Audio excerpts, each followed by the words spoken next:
Welcome to A Better HR Business, the podcast that looks at how HR consultants and HR tech firms grow their businesses and how they help their employers to get the best out of their people. Remember, for show notes and downloads, go to www.getmorehrclients.com/podcast. That's getmorehrclients.com/podcast. Okay, let's get started. Hello, thanks for joining me. Looking forward to covering a really important topic today, and that's how to solve your biggest HR problems by focusing on one very commonly ignored area. And to do that, I'm very kindly joined by Hans Donckers from Jigso Listen. Hans, thank you very much for joining me today. Hi, Ben. Always a pleasure talking to you. Brilliant. Great to have you. And for listeners, whereabouts are you based? Based in Belgium, city of Leuven, this city. Magnificent, beautiful part of the world. So let's dive into the big topic of how to solve your biggest HR problems by focusing on one commonly ignored area. But to start with, can I get your thoughts on what are some of the big HR issues that are facing companies, the chief HR officers, HR directors at the moment? Because there's so much happening, but what are the big picture issues that you see that companies are trying to fix right now? Yeah, well, two very common problems and well-known problems. One is the burnout pandemic, I would say. Yeah. There's a huge increase in long-term absence. And the other one has to do with the Great Resignation. So very high turnover in every company, which leads to a renewed war for talent. And so keeping people happy, on board, that's a big challenge for every company. While the market is being very challenging, so every company needs talents to collaborate, to contribute to the bigger picture. But at the same time, they're struggling with just getting the people on board and getting them to collaborate. Yeah, absolutely. And it's very hard to build a high performing culture when you've got just people walking out the door and then the people who are staying are disgruntled, because there are all sorts of side issues that get attached to that, right? Exactly. Yeah. Yeah. Another of the big HR issues is diversity and inclusion. How do you see that in some of the work you're doing impacting employers? Mm-hmm. Well, again, there's a parallel with the tension between the individual focus and the collective focus. Let's say the D of DEI, or the diversity, is very often an individual focus. It's about gender quota, about ethnicity, etc. And so I often say the D actually stands for the door. It's about opening the door to minority groups or to people who are underrepresented in the company. But opening the door is one thing. Involving people, accepting them, welcoming them, including them in everything you do, that's another thing. That's the inclusion practice. And also there we see that people want to feel included in their teams. They don't just want to feel included in the company, because the door was already opened by the company. But then the next challenge is, okay, do I have a seat at the table? And if I'm at the table of the team meeting, am I being heard? Can I show up as my authentic self? Am I being valued for what I contribute? And so inclusion, to a very large extent, is also a characteristic of team dynamics. Is a team capable of including every single one during the formal meetings, but also in the informal meetings? So again, we should not forget that dimension when we talk about diversity and inclusion. There's the individual aspect, there's the company aspect, your quota, your diversity metrics. But what really counts in the end is if people feel that they're welcome and accepted in their teams. Yeah. Yeah. Now, I was alluding to the fact that there are many different HR problems, and we've talked about a couple of the big ones there. But the fact that there's a commonly ignored area, and for me, it's that whole component of the team, because we're focused so much on individual performance.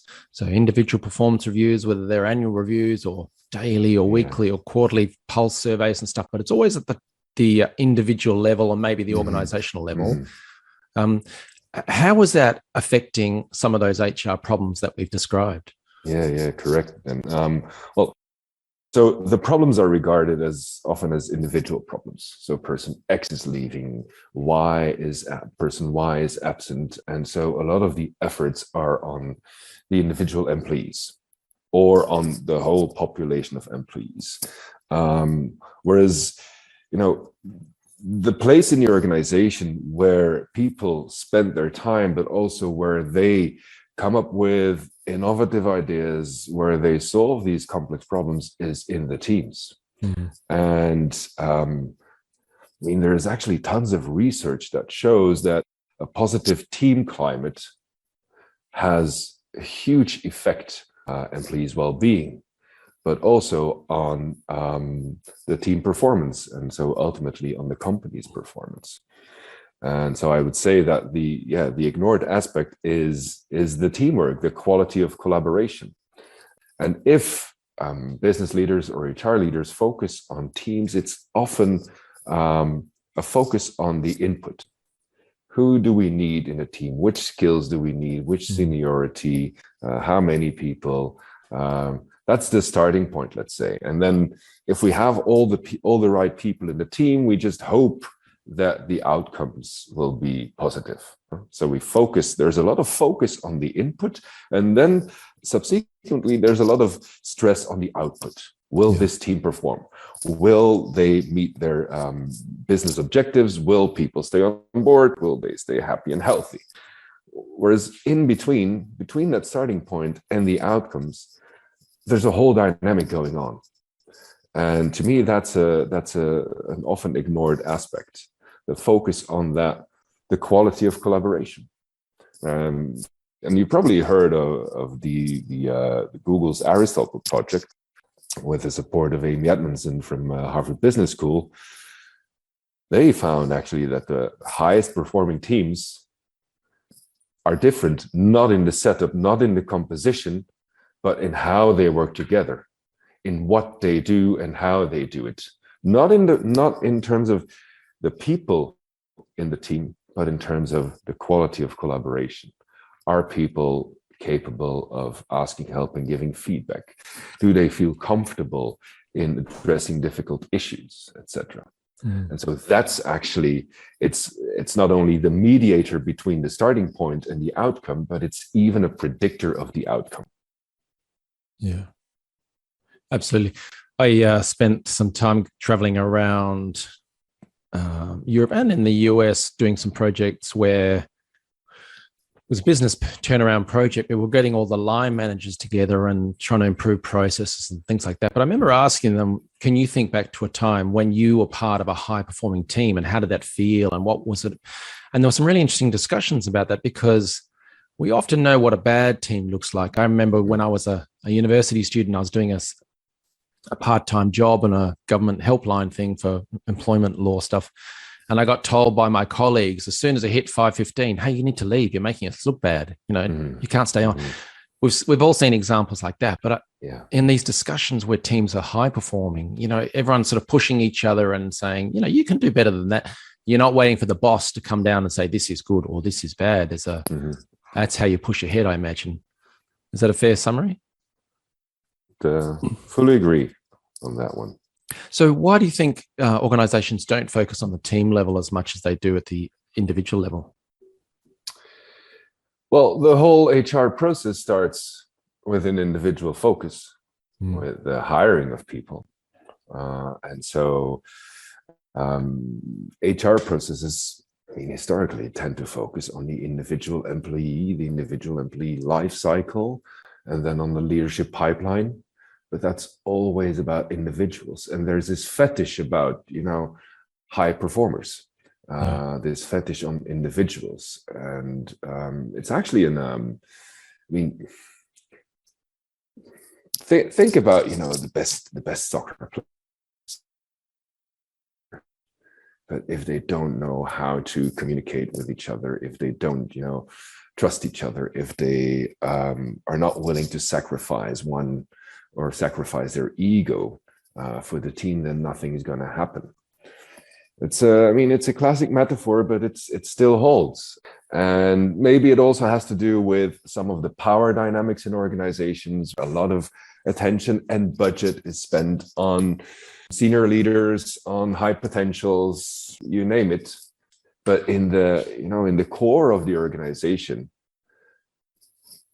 it's all about teams, and there you don't have necessarily these the chosen few who receive all the attention and the budget, but that's actually where it happens. And so there's this dynamic in organizations that tends to focus on those happy few rather than on the whole team, the whole army of teams, let's say. Yeah, absolutely. So how do you think organizations try to solve this problem of improving either workplace culture or improving team performance to affect some of the larger HR problems that we talked about at the start? Mm-hmm. What I see from our consulting practice is that so oftentimes there's this organization-wide effort, as you said, on culture. So we're going to have this big program, be it around values, where collaboration is one of the key values, and through tons of communication efforts, town halls, posters, you name it, they try to put collaboration on the agenda. But that's like mass marketing.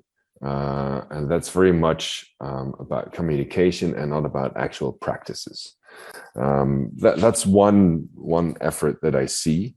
It is valuable. I mean, nowadays, almost every company is consciously thinking about the culture they need in order to realize their strategy, but it's a very vague concept, and it doesn't immediately affect the quality of teamwork. The other common effort is sending all managers and leaders to trainings. Yeah, that's a good one. And, there they do talk about psychological safety, about leading teams, etc.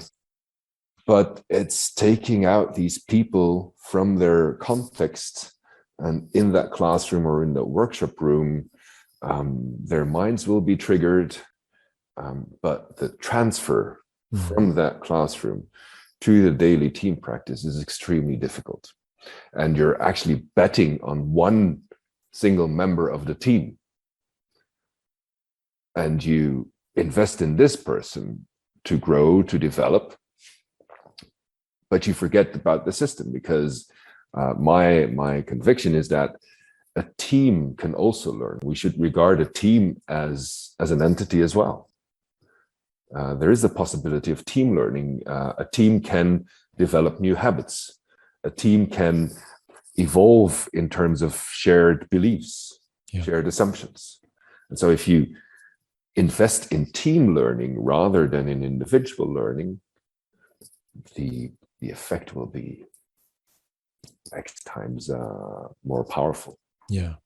And I suppose there are a couple of others, such as the classic is just the CEO or whomever tells the HR team, go fix it. We've got these problems of high staff turnover and these sorts of issues, burnout, etc. Go fix it. And so that, as you say, they might send them off to leadership training and things like that. Or I suspect probably bring in a bunch of consultants or invest in well-being apps and things like that. Often we focus on the negative outcomes. And then, if we talk about absence, there's tons of money and time invested in resilience workshops, in yoga sessions on the work floor, etc. But again, that's very individually focused, and that's trying to tackle the individual aspect and not the context, because one could say that it's the context that makes the individual sick, especially if we're talking about psychological well-being. Yeah, this area, it reminds me of this whole story, or it was a psychological or scientific experiment, and it's highly unethical. But I don't know, back in the 50s or 60s, where there were animals, monkeys in a laboratory or something, where there were bananas at the top of a pole or top of a pretend tree or something like that. And originally the monkeys would climb up, grab a banana when they're hungry, come back down and eat it. But then after a while, what the experiment leaders were doing was, when a monkey would climb up to grab the banana, they would shoot it with water or give it a fright or something, which is, of course, terrible. But over time, the group learned, you don't climb that tree because something's going to happen and it's going to be nasty and it's going to be bad for all of us. So eventually, they all learned not to do it. Then they would introduce a new monkey into the group. The new monkey would see a bunch of beautiful bananas, climb up, and it would be pulled back by the other monkeys in the group. Yeah. And so the group learnt together. And so when we're talking about some of the different solutions to fixing these issues that we're discussing, I suppose they're probably more around individual focused areas, such as the yoga stuff or the consulting firms and things. But it's always around trying to find different ways to change individuals. So I'm curious, what does Jigso Listen do, or how is it different in its focus on the teams aspect?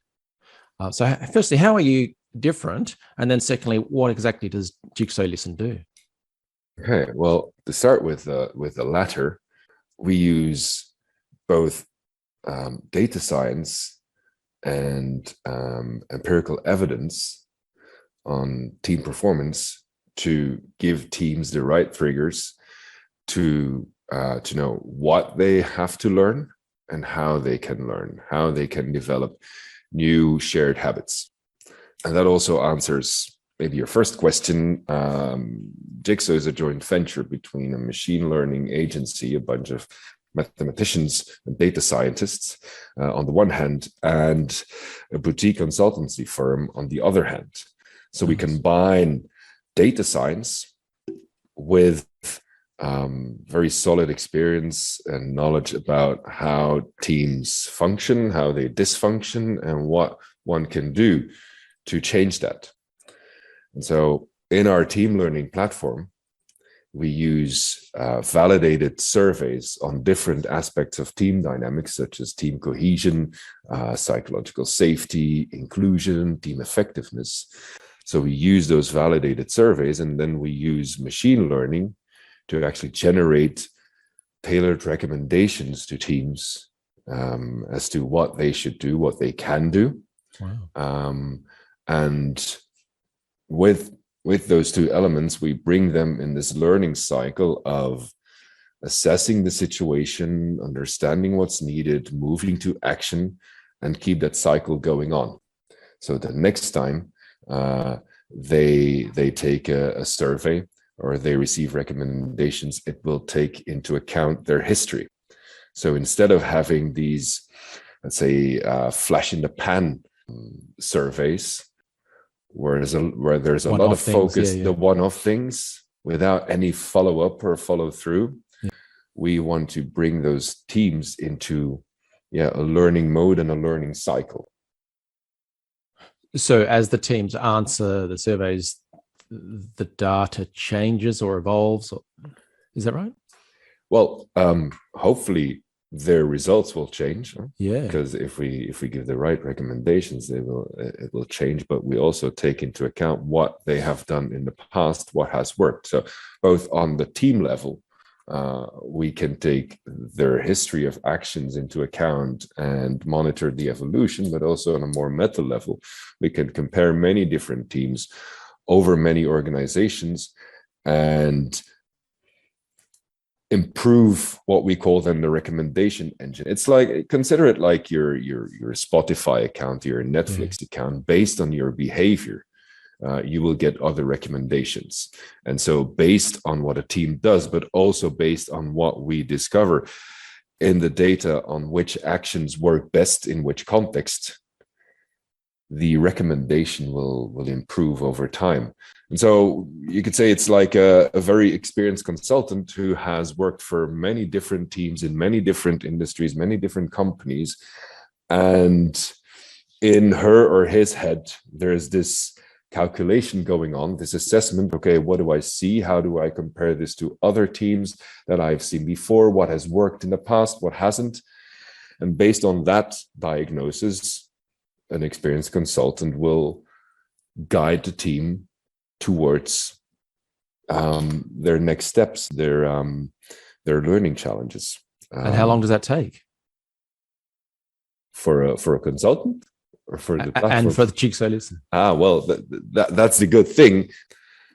It's instant. I mean, as soon as you, as a sufficient number of people have filled out the survey, and we know some stuff about the context, they will get instant recommendations.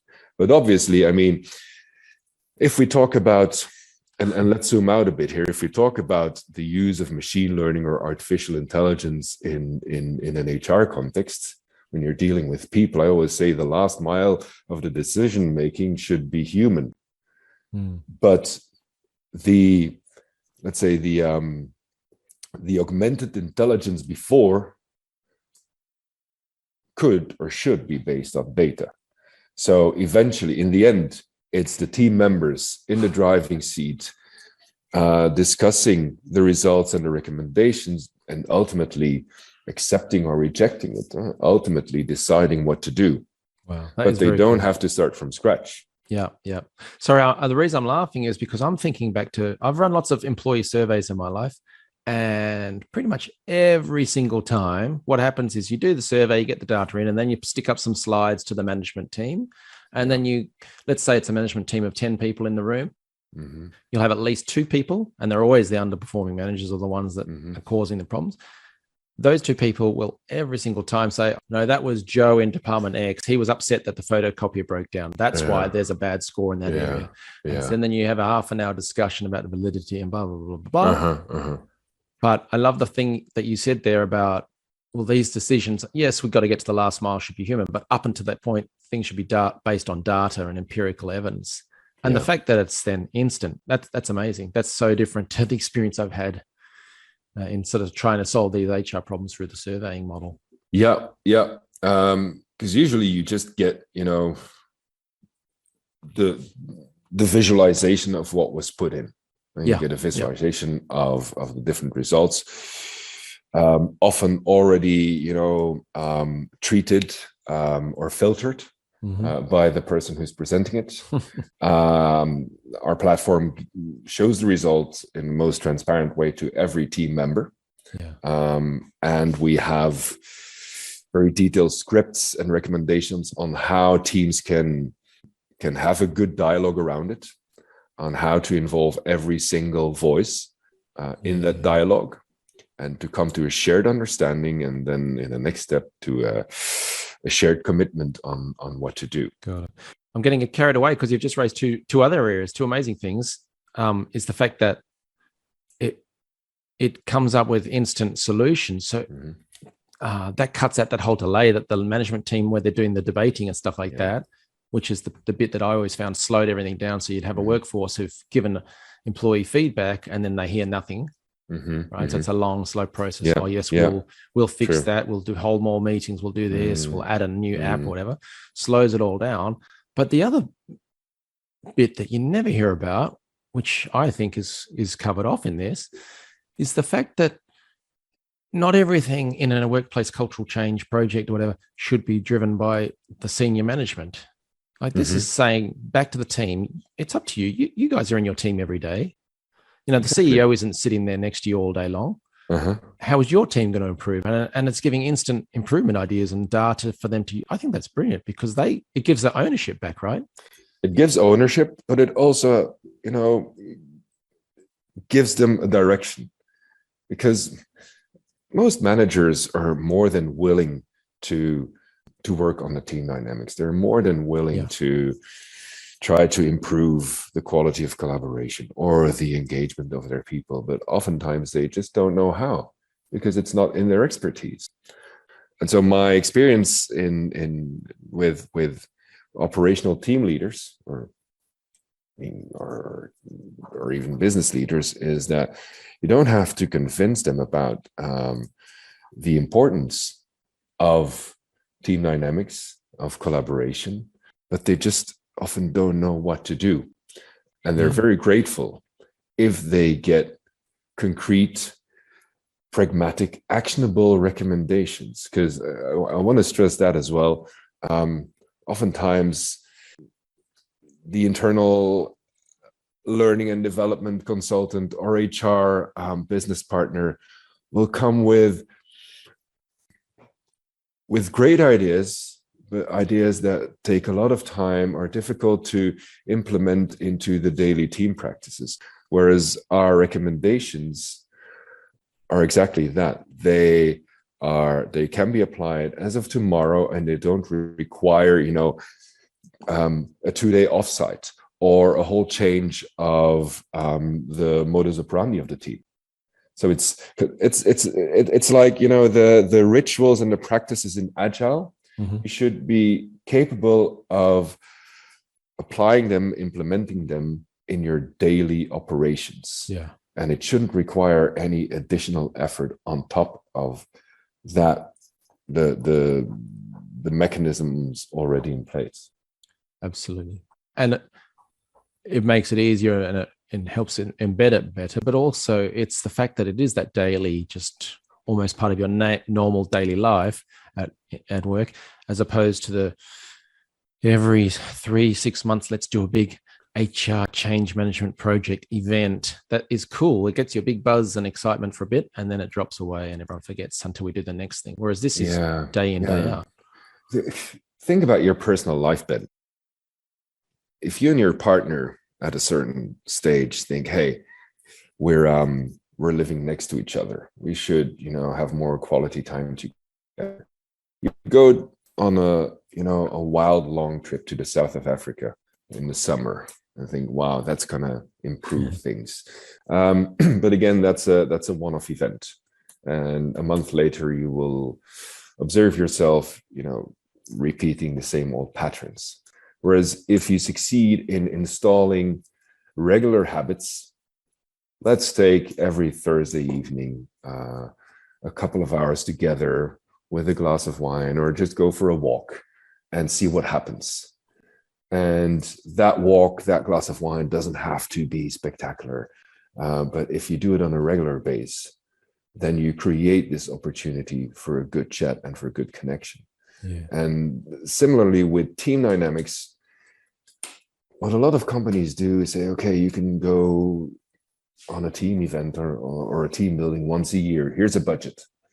And if you're high in the organization, maybe you have the budget for 2 or 3 days. If you're an operational team, you will get a budget for like a dinner once a year. But that's not going to change things, because those are one-off events. It's like the trip with your partner in the summer, and then during the year it's like a sugar rush. It's a sugar rush indeed. Yeah. Yeah. So turning to the Jigso Listen, the platform itself, wonderful, ever evolving data which people can use day in, day out. The feedback or the learning prompts, or can you tell us about those? What happens next when they get that data back? What's that next step thing that you've been describing? So before moving to actions, obviously we want teams to have a good dialogue first, to understand the results, to do some collective sense making around it. Hey, what are we looking at here? Not to, like you said before, to find excuses like, but that was because that project, was taking all of our efforts. No. You want to guide them through an understanding of, hey, where can we improve? Where is our team dynamics going wrong today?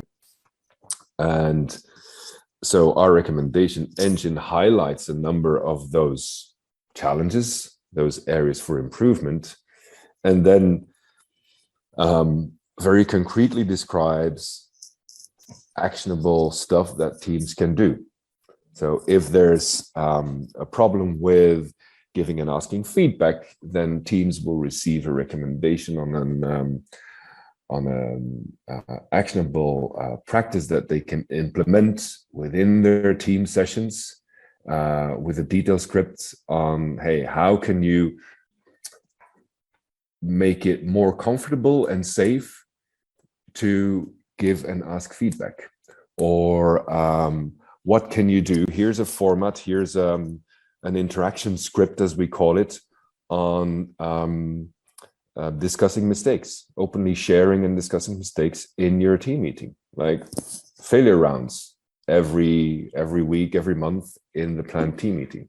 Nice. So we actually nudge them towards a topic, towards a certain way of interacting that makes it predictable and safe for people.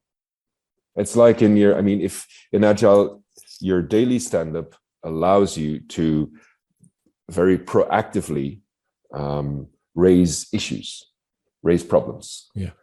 And if you don't do that on a daily basis, if you're in a team with software developers and you just wait a month, then a lot of things can go wrong.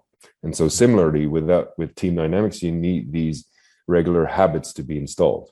Yeah, that makes sense. So when you're explaining Jigso Listen to people, to employers who have these big HR challenges that it can help them solve by addressing the commonly ignored area, which is the team component of the organization, I'm guessing you probably get some questions about it and things like that, such as, the old chestnut of our business is different. I've heard this in my consulting life, the world over. Our business is different. Your process won't work here, or they've already tried employee surveys or other things like that. What do you answer to sort of those ones about our business is different, and then also the surveying question? Yeah, your business might be different, but people are people. And regardless of the type of business you're in, it will always be about people feeling comfortable to share things, feeling accepted for who they are, and then being capable of giving the best version of themselves to the team. And it doesn't, that's regardless of the business you're in. What we do take into account also in the recommendations is your practical context. Not every team operates in the same way.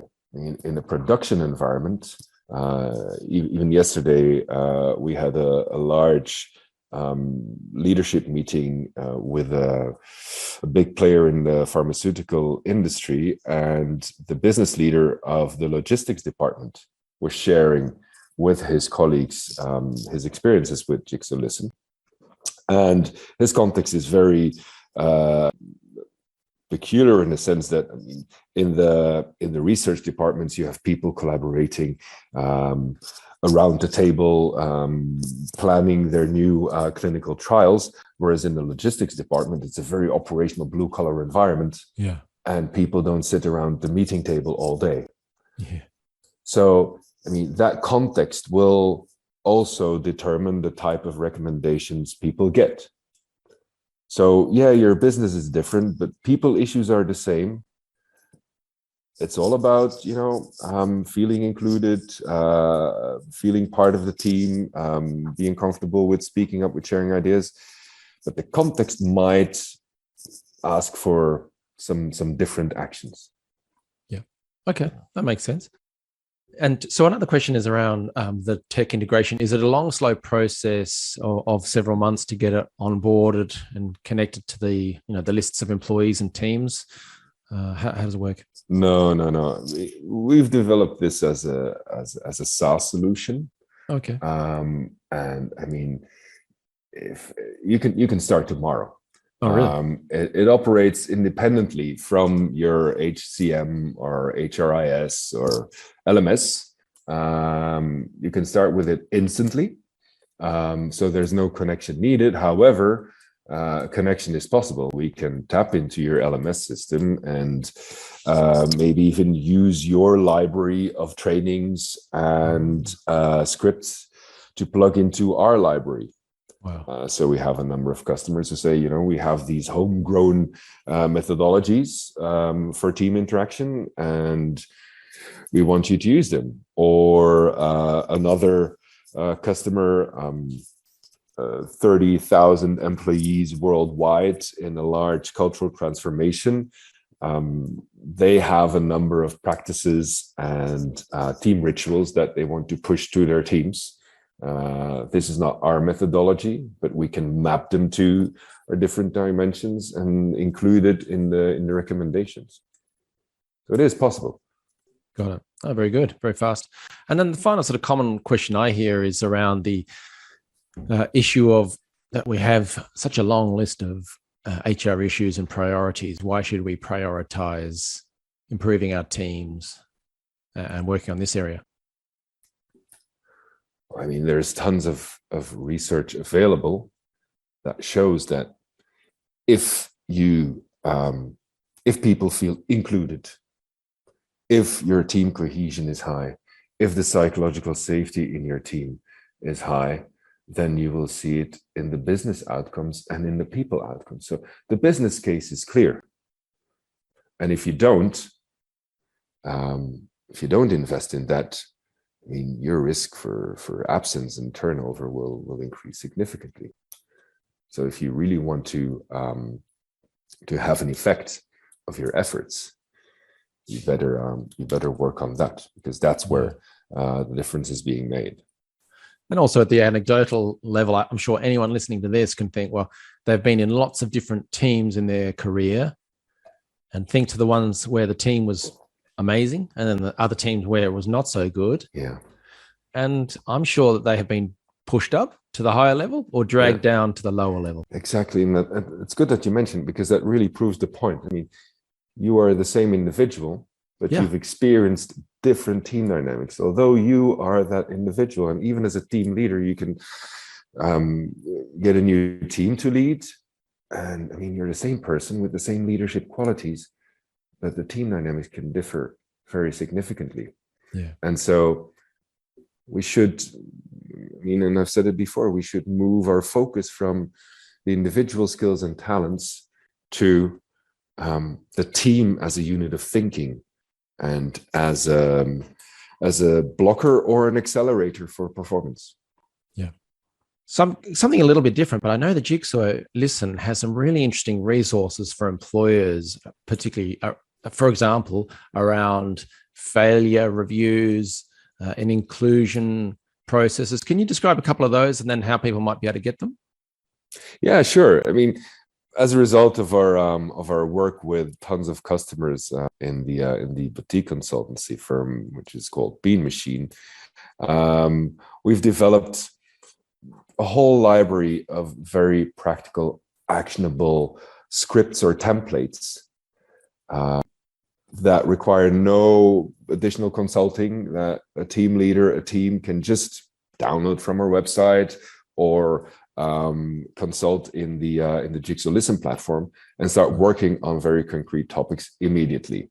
It's we call it interaction scripts, and basically it's like a very detailed how-to guide to allow a conversation on a difficult topic like failures, or to enable teams to look together to their inclusion practices or the absence of inclusion practices, not on a philosophical or high level way, but really allowing them to look at their actual reality, their day in, day out habits, etc. So, and we've learned that team leaders love it. They're not waiting for another conceptual model. They're not waiting for another inspirational keynote of an hour. What they need is an actionable guide that tells them, hey, if you want to achieve this, take these steps, and you will get there. Got it. Now, before I let you go, I just wanted to clarify. You've mentioned that there was recently a meeting with a large pharmaceutical company, but for listeners, what are the kinds of employer types that you help? Who do you help? We help any company where teamwork and collaboration makes the difference.